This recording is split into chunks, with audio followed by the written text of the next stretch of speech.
ஒரு வீடு கட்டுறோம். அந்த வீடு கட்டுறதுக்கு முக்கியமாக நம்ம ஃபஸ்ட் எடுத்தோன்னே என்ன பண்ணுறோம்? பேஸ்மெண்ட் போடுறோம், பில்லர்ஸ் வைக்கிறோம். 4 இல்லை 6 கூட வைக்கிறாங்க, ஒரு சிலர் 8 பில்லர் கூட வைக்கிறாங்க. எதுக்காக வைக்கிறோம்?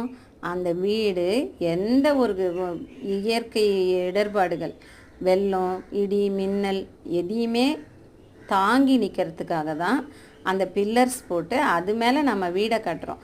அதே மாதிரி தான் குடும்பத்தோட ஒற்றுமையை காக்கிறதுக்கு பில்லருங்களாக இருந்து பாடுபட வேண்டியவங்க அந்த வீட்டில் இருக்கிற அம்மா, அப்பா, தம்பி, தங்கச்சி, அண்ணன், தம்பி, தாத்தா, பாட்டி, சித்தி, சித்தப்பா, பெரியப்பா, பெரியம்மா, அத்தை, மாமா, இவங்க எல்லாம் சேர்ந்தாதான் ஒரு குடும்பம். அந்த குடும்பத்தில் இருக்கிற பில்லர்கள் யார் கேட்டாங்கன்னா அவங்க தான். எந்த ஒரு பிரச்சனை வந்தாலும் பில்லர் தான் தாங்கி நிற்கணும்.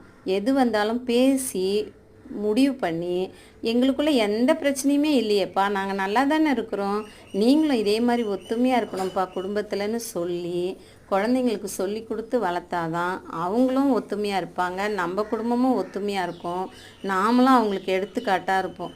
அது மாதிரி எந்த குடும்பம் ஒத்துமையாக இருக்குதோ அந்த குடும்பத்தில் இருக்கிற பிள்ளருங்க கரெக்டாக இருக்கிறாங்கன்றது தான் நிதர்சனமான உண்மை.